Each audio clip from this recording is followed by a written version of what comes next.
Sometimes you need some new skills, some new knowledge in order for the next iteration of your business to unlock. It might be counterintuitive. You're like, Amy, you're supposed to be telling us how to make money, not spend money. But this is one of those situations where you might need to spend a little money to actually make more money.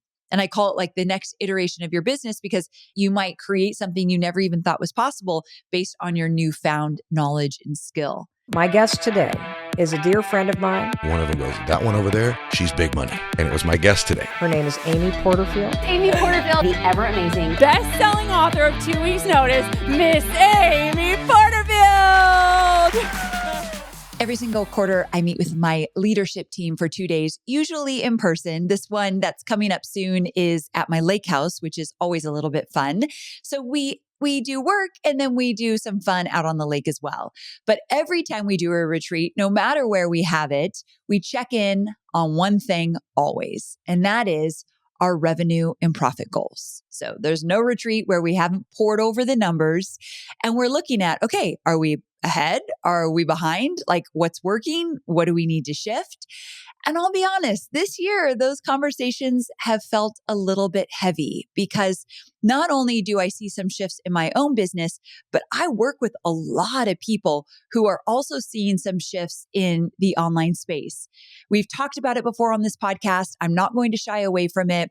We're seeing buying behaviors, meaning people are taking longer to buy. They're more skeptical. There's less trust. We're seeing lower conversions, not everywhere. I'm not seeing this across the board and everywhere in my business or across the board with every student that I work with. So some people are thriving this year, but the majority of people that are marketing online are starting to see things like what we used to do isn't working as well anymore. So the online landscape is changing for sure. What's interesting is I don't think anyone has totally figured out where we're going to land. Like in a few months, I think that we're going to see some shifts where kind of like on the uptick. That's what I'm hoping for, not just like, oh, let's cross our fingers, but I just see some things shifting. People are kind of changing how they're marketing online. Some of those things are really going to stick and pick up. So my hope is that in a few months, we start to see things going the other way. But my big prediction is what used to work in the past, let's say 2 or 3 years ago, I don't think it's going to just start to work again. I think we need to start looking at things differently.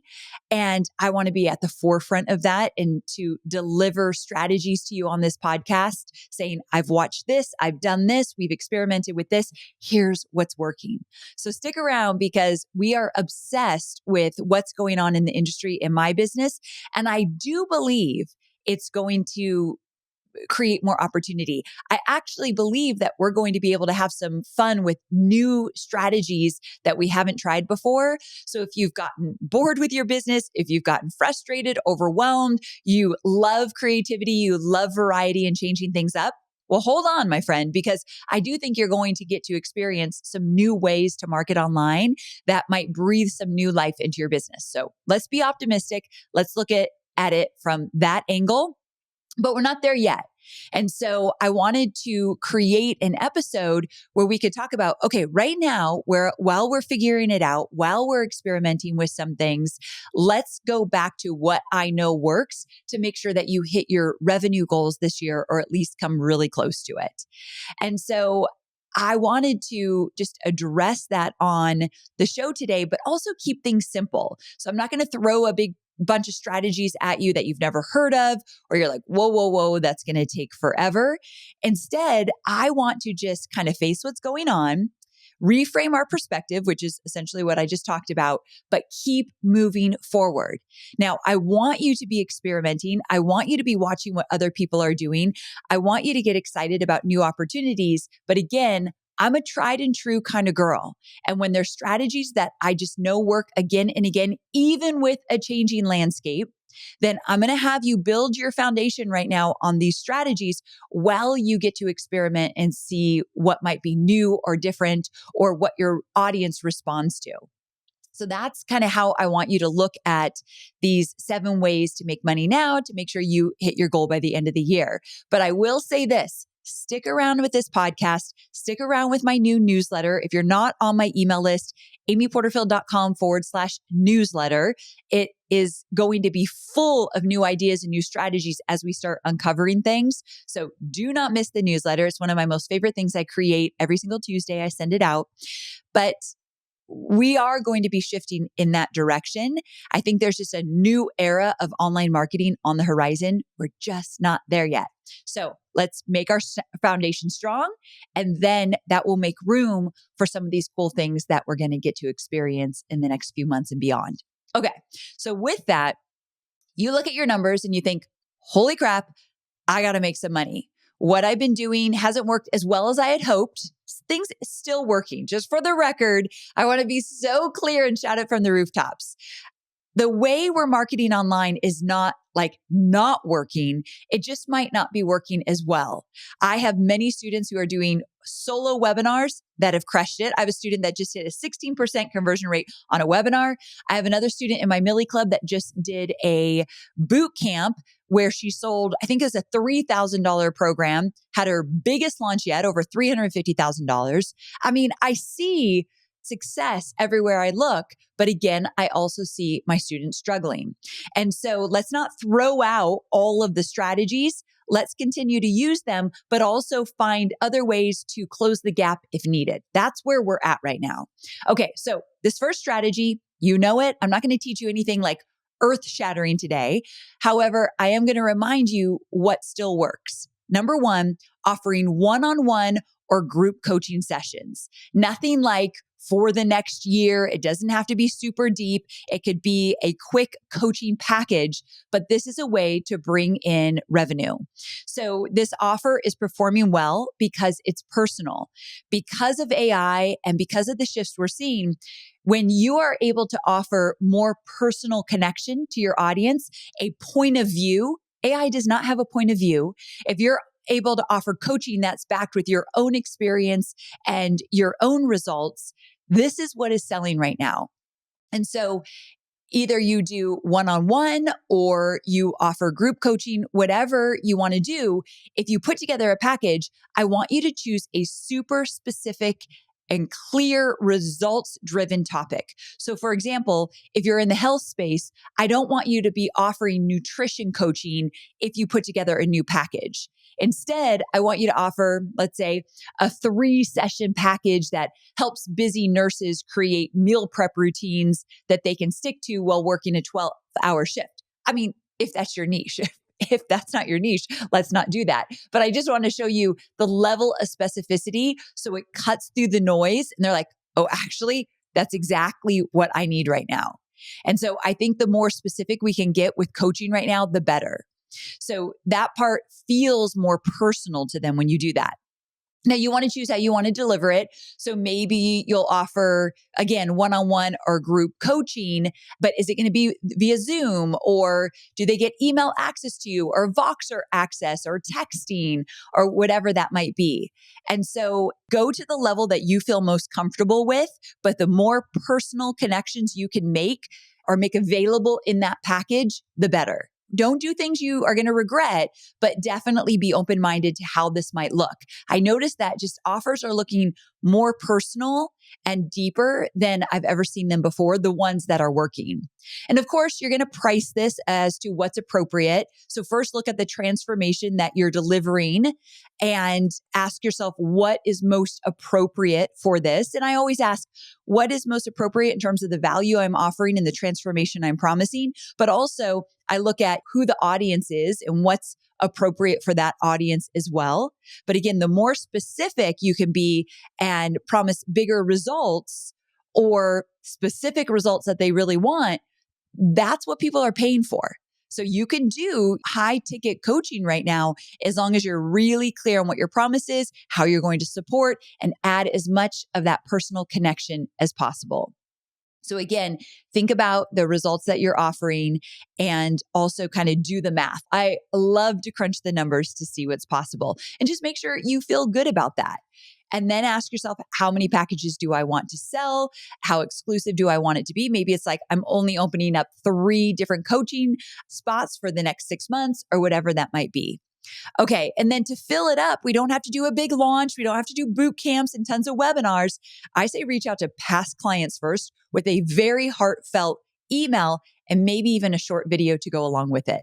So again, the more personal you can reach out to someone and say, hey, I know you're doing XYZ. I have this opportunity. I'm only offering it to 3 people. Here's why I think you would be a great fit.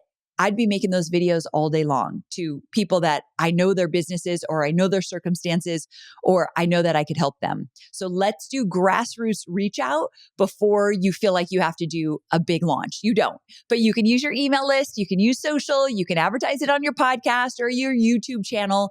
That's all good as well. Just make your message clear, outcome driven, and positioned in terms of like, what value are you offering? And I promise you, there are going to be people that are like, sign me up. This feels different. This feels what I need.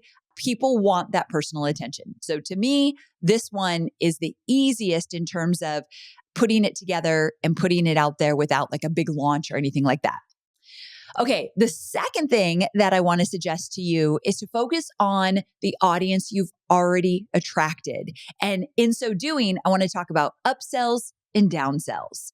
So you've always heard that one of the easiest things to do is sell to the audience you've already attracted, because one of the hardest things to do is to get a cold audience to pay attention right now. And so let's not continue to worry about bringing new people in until we really exhausted the opportunities we have in our own communities. Even if you have a small email list, even if you have a small social media following, there are people in there that you can continue to sell to. Now, the traditional way of looking at let's say an upsell, let's talk about an upsell first. This is essentially an add-on that's presented after someone says yes to an offer you have. So if you're actively selling something right now, they buy it before they get to the checkout page. You put one more offer in front of them. Usually it's a kind of no-brainer offer. It might be, well, it doesn't have to be. It could be like a $37. Well, let me back up. That would be more like an offer bump. An offer bump would be right when they're filling out all the information, they can see another offer like, for $37, you want to add this to your offer. Here's what it is. So that's like an offer bump, which I suggest you do. An upsell then would be like they put in all their credit card information. They hit a page before it's like, you're officially in. They hit a page that says, hey, I've got one more thing that might be a good fit for you. In this case, you could do something like a no-brainer price, but you could also do a VIP opportunity, which could be maybe a 3-session VIP coaching package like I talked about earlier. So you could take that coaching idea, turn it into an upsell. After someone buys something you're actively selling right now, they get a little opportunity to go further with you. So you could play around with that, but that is then going to attract. It's easier to sell, because you've already attracted the audience, they're already in, and now you're saying, hey, do you want this extra little thing? The place I see this the most, that is probably the most annoying, is like if Beachbody sells you something. This is years ago, I bought something from Beachbody. I think they had like 10 different upsells that I could buy afterward, and it got to be a little much. I'm not talking about that. You could do it in a classy way, but you've already attracted the audience. They already are buying. Let's put one opportunity in front of them, either an order bump or a upsell. Okay, moving on to a downsell. What does that look like? Well, this is something that should be a must. After every promotion that you do, whether it be a big launch, email promo, social promo, whatever you're doing, after you've closed the cart on your offer, let's say you close the cart on a Thursday. That following Monday, I want you to put together an email promo. It could be like 3 to 5 emails talking to the people who did not buy and offering them something smaller and maybe more appropriate for where they're at. If they felt like they weren't ready, they felt like they weren't perfect for the program, but they really want to still be in your world and learn from you, what do you have that could be the step down from what you sold them? And you can get really creative with this. You could create something that you don't have, but it's kind of easy to put together. You could do something like, we're going to do a 30-day sprint together just to get you that Kickstarter you're looking for, whatever it might be. But you can create this package. You can't see this, but Scout just came back from his walk. You can't see it in the video, but he loves to run in and tell me he's he's home from his walk. So anyway, these downsells are a great opportunity to support the people in your audience who truly want to be taught by you. They're just not necessarily a good fit or ready for the program. And once you give them that downsell, there's always an opportunity on the back end of it to upsell them back into the program they felt like they weren't ready for. And so I love doing something like that. So for example, let's say you have a yoga course and it's $500 and it's everything to get started with a yoga routine and you really get into all the details. Well, anyone who didn't buy, maybe you follow that up with a 30-day yoga kickstart program just to get them into your world, get them started. And at the end of the 30 days, they might be ready to say, you know what? I was wrong. I actually am ready to jump into the bigger program now that I've had this Kickstarter experience. So it's a smaller commitment. It's less money for sure, but they still can see the value. And to present your downsell, like I said, once you close the cart on your launch, there's a few days you want to kind of give it some breathing room. And then you follow up pretty quickly though afterwards, let's say on a Monday, with an email series to everybody who was part of your launch list. They showed interest, but they didn't buy. Okay, number 3 is something that, again, not totally new to you, but I ask, are you doing it? And that is taking advantage of different affiliate opportunities. So if you have a business like mine, or if it kind of makes sense to do what I'm doing, then I highly recommend it, which is essentially any tool that you're using that your audience would also like to know that you're using, any tool, resource, product, by all means, find different ways to talk about it.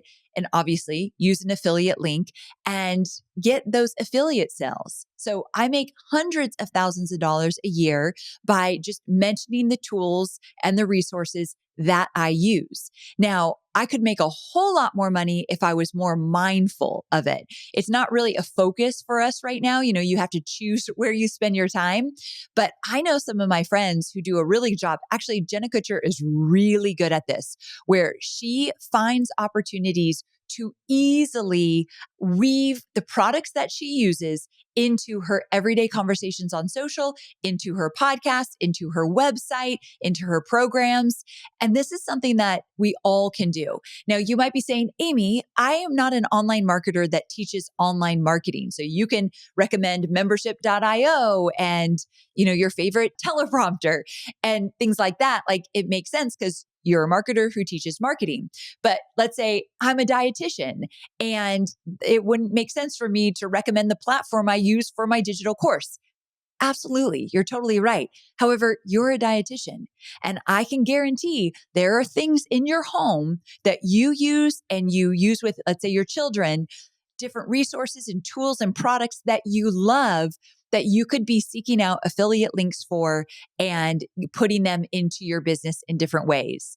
So what I want you to do, everyone who's listening, I want you just to make a list of 10 things that you use in your everyday life, in your business, wherever, that you think, oh, my audience would actually get value from this. If they started to use this or take advantage of this, they would love to know what I'm using and how I'm using it. So make a list, see if you can get to 10 things, and then start seeking out the affiliate links. Most people, most businesses have affiliate links. And then start finding ways to weave it into your social media. The easiest places is social media, newsletter. You'd be amazed. Okay, so on my newsletter, this was not an affiliate link, but dang, I wish it was. So on my newsletter, this is how vanilla I am. I was really scared to mention, I think I've already mentioned this on a podcast. I was really scared to mention that I love these THC CBD drinks, and they're called Cann, CANN. There's tons of different styles. I just was introduced to this one and I drank it and I was like, oh wait, that kind of takes the edge off for me. Like I'm not drinking alcohol this year and I really struggle with anxiety and I just can't seem to shake it. So once in a while, if I have one of these drinks at the end of the day, just like gives me a little calm. It's not even a buzz, just a little calm. And Hobie's like, I could actually see a little difference of you, like your shoulders rest, you kind of a little bit more just relaxed or whatever. So I mentioned them in a newsletter. I was scared to do so. And it was the most clicked link in that week's newsletter. It wasn't an affiliate link, but dang, it should have been. So it's just like things like that I was even surprised you all were interested. I thought maybe I'd get some hate mail for it. Like, you're doing drugs or whatever. I don't know. But none of you said that because you probably find it valuable as well. So anyway, you just never know. So play around with that. But one thing I want to say before I move on is that you also know that you could find a product or a program from someone you trust. If they do affiliates with that program, you could do really well. And so some of my students who also teach business have promoted Digital Course Academy, and they've made hundreds of thousands of dollars that way. Or just even if they made a few $1,000s that they're just like, this is icing on the cake. So we don't have to go for big numbers, but if you don't want to do products and links to different resources, find one person out there with a great reputation, with a great program that has an affiliate program for their course, membership, coaching, whatever it might be, and see if you could treat that as your own. Like put as much effort into promoting that as you do your other things in your business. And it's like a whole other stream of revenue when you do it right. So something to think about, but going all in and really showing what you use can make a big difference. Like if you go to amyporterfield.com/resources, you'll see that I do list all of the tools and resources that I use. Or you could do an Amazon storefront. So there's a lot of different opportunities, especially now. Like back in the day, I didn't see a lot of Amazon storefront, didn't exist, and other sites like that. So just take advantage of it. Even imagine if you brought in just $1,000 extra a month. That's like money you can put back into paid advertising or put back into a course you want to buy to get better at a skill. You never know. Okay, so number 4 is to host some kind of retreat, either virtual or in person, or just an in-person type of experience. Now, this one's kind of big. This is going to take some work and effort, but also, and it might take you fully out of your comfort zone. But why I wanted to bring this up is that remember how I really believe, and I've been talking about it a lot, that people are looking for personal touch points. Not just community, but personal touch points that feel even more intimate than getting to be a big part of a community. And so I really think that when you're in person, especially in person, but you could do this virtually, when you're in person, it just brings a fresh energy into your business. It takes your impact to a whole new level. There's real magic in bringing people together. I know this because I hadn't done it since 2019. 2019 was the last time I did Entrepreneur Experience. It was a live event for 2 days. And if you were there, oh my gosh, I love that because I run into people all the time that say, oh my gosh, I was at your very last live event. And it was special, but I haven't done something that big in a long time. COVID hit and I just never went back. However, this year and last year, I now have the Made to Scale Mastermind for people making $1 million or more. I have the Millie Club for people making around 500K and want to get to $1 million. I have something brewing for someone that's not at that place yet. More to come soon. So these in-person events have become really intimate. There's like 30 people at one or 20 people at the other. And the last one I did with the Made to Scale Mastermind blew my mind. We had a roundtable conversation about the industry and the changes we're seeing and what people are doing that I walked away with like, dang, that conversation was so good. I got a lot of value and I was the facilitator of it. So getting people in the room, talking about the hard stuff, really digging deep, it makes a huge difference. And I want to bring this one up because it's not just for your audience. You're going to feel revived. You're going to feel different. And I'm a girl that doesn't necessarily love in-person things, and I love them. And so you want to think about, okay, if you're going to do in person, how many people would you invite? Where would you do it? Obviously, looking at what would the price point be, keeping it to a smaller group will be more manageable, not super expensive. But hosting an in-person retreat, I said virtual just to make it easier, but really what I want to hone in on is in-person retreat could make a big difference. And I'm seeing them pop up more than usual, which in my opinion means they're actually working. So just something to think about. And you've got to work out all the details.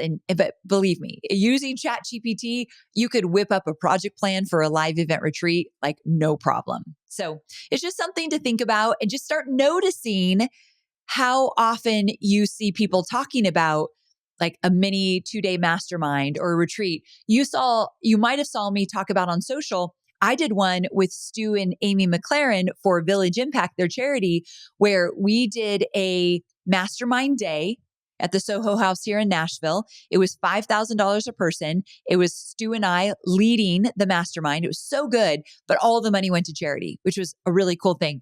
But I even loved that. I wasn't making any money from it, but I was in proximity with all of these course and membership creators, and great ideas were flowing. So even if you're an introvert like me, just at least consider it. Okay, number 5, make selling more personal. So I promised you 7 different ways that you can make more money. Well, I like to give you strategies to build off what you're already doing. So let's say you're selling a digital course or a coaching program or something that is at least $1,000, if not more. Okay. So that's like the cutoff point. If you have something that you're selling for at least $1,000 or more, you've heard me talk about this, but I feel like this is a must. So many of my students are doing this now, that when you're promoting, offering what we call concierge calls.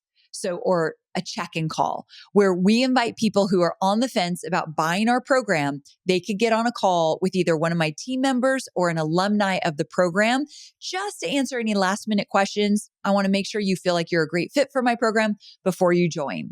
And because the people that are getting on these calls, they've been on my webinars, they had a sneak peek of my program, which I do in every launch. They probably were on some lives with me, maybe part of the boot camp. They're very warm and they just need a human to talk to ensure that this is the right decision for them. And we usually convert around 70%. And it is not even a sales team. So that's what's wild. It's not a hard, if you talk to anyone on these calls, it's never a hard sell. And essentially it's just, hey, I'm here to listen. I know the program like the back of my hand. Such a weird thing. My mom says that all the time. I know the program well. Or an alumni is like, I've done the program. I've had success with the program. So let me tell you about how I did it and let me answer any questions that you may have. It works. So again, if you're wanting to make more money with what you're already doing, put together a concierge team. You can call it a sales team, call it whatever you want. You can even hire salespeople that work on commission. But for me, I did not need to do that. And it converted great. Actually, I'm looking at my notes right now. It's a 76% where I thought it was 70. So it just is an extra way to give people the opportunity to talk to you, but also to really understand if they're right for the program and move past that potential lack of trust. Like when you get on a phone call with someone, you're like, actually, I feel like I could trust you so much more when you're pitching and catching with someone. So highly recommend it. So it definitely works. And it's one that's very easy to implement. In fact, I have an old episode on the Online Marketing Made Easy podcast, and I'll go ahead and put it in the show notes. So note to my team, let's make sure we put that in the show notes about building out a concierge team. I actually have a whole podcast episode on the old podcast all about that. Okay, number 6, we're almost done here, is to launch a low ticket offer. Now, I have not done this. This is not the bridge offer, which I talked about in an earlier episode on the Amy Porterfield show. It's not the bridge offer for those of you who pay close attention, but this is something like $37. And I have a really good friend, and also she has written all of my quizzes, Shanti Zach, and she's a quiz strategist. Well, she's living proof that this works. I have many examples, but I'm just going to give you hers. So she created a $37 offer. $37 offer. And she doesn't have a huge audience, but it's substantial. Like she's been in business for a while. She does very well for herself. But the $37 offer made her $50,000 in revenue. That's wild. And why does it work? Because it gives people a way to engage. They get results quickly with, not huge results, but they get results, and they get a taste of what it's like to work with you without needing to commit to something really big. And so this $37 thing, whatever you're creating, I'm making up that number. It doesn't have to be that exact number. It might be a great way to welcome people into your world. I know one of my good friends, I don't know if she shares this publicly, so I won't say any names, but she has a $47 program that leads people into a $10,000 coaching program. And she does well with it. And in my mind, I'm like, no, you can't take a leap from $47 to $10,000. You can if you nurture them well. You can if that $37 or $47, whatever it is, really meets them where they're at and gives them a quick win. And then you nurture them into something bigger. So I have to say, I tend not to teach what I don't know. I have never done this, but I will say I do boot camps that are $37 or $47. And that leads into a different type of program. I've done it different ways. But anyway, I do it through boot camps. So I guess I have done something like this before, but don't be afraid to try out those really low ticket, but with the intention of moving them into a bigger ticket opportunity. So if you just go out there with something like $37 and then you don't have any great follow up, you're leaving a lot of money on the table and you need a lot of volume to make money with that. So that's not the end game. The end game is getting them into a more substantial program that will get them bigger results. So if you're just really clear, let's say if it's 37, 47, but there's one main goal of it, one transformation you're promising, really specific, it could go a long way. I would keep it under $50 just to make it a no-brainer. And of course, you could use it in all the different ways that you promote anything, which would be social and email and in your newsletter and just any way on your podcast, any way that you promote anything else, you could promote this. And also running paid ads to it. It could be a loss leader where essentially, or self-liquidating offer where essentially maybe it costs almost $30 to get someone to buy it through a meta ad, but now they're in your world and now you're going to upsell them into something bigger. So then it will be worth it to you. So it could also be considered, that kind of strategy. So something to think about. And then finally, number 7, I'm calling this a bonus one because this one is very different from the others. And it's just a different perspective I wanted to share with you. And that is that you might have heard like all these 6 things and you thought, I already done that, Amy. That's not really right for me. I'm just not feeling it. If you're feeling stuck or you're feeling like, I don't know, I've heard these ideas before, but I'm not super excited about any of them, then it might be time to reinvest in yourself.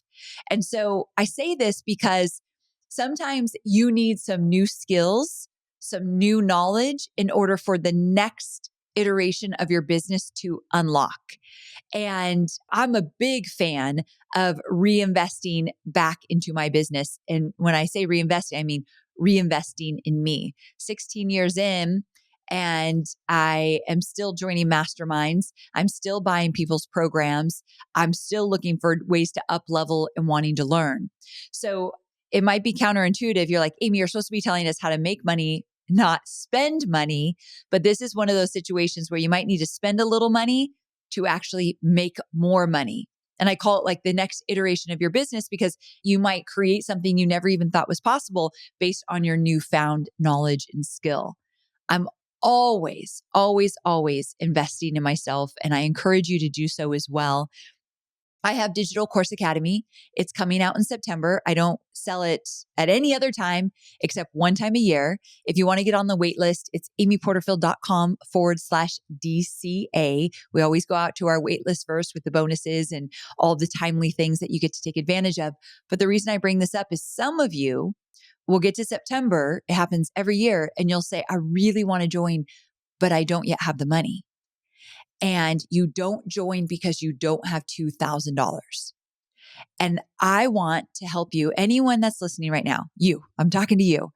I want to help you get to a place that when a $2,000 opportunity that you really want to join or be a part of, when that happens, it's a no-brainer for you. You don't need a $37 offer as a no-brainer, but a $2,000 program that you really know works. It's got a great reputation, whether it be mine or someone else's. You really want to do it. You don't even think twice. I'm getting it. I'm going to be the star student. I'm going to take this to the next level. Because with Digital Course Academy, you literally could create an entirely new stream of revenue to make money consistently in your business and definitely make a whole lot more than the $2,000 the program is. I'm just saying this to you now because if you stick with me on this podcast and through my newsletter and hopefully through my programs, I want you to be the kind of entrepreneur that when an opportunity comes up for you to invest in yourself and you really want it, that you don't even have to think twice. That's where I want to get. I want to go way beyond that, but I at least want to get there first.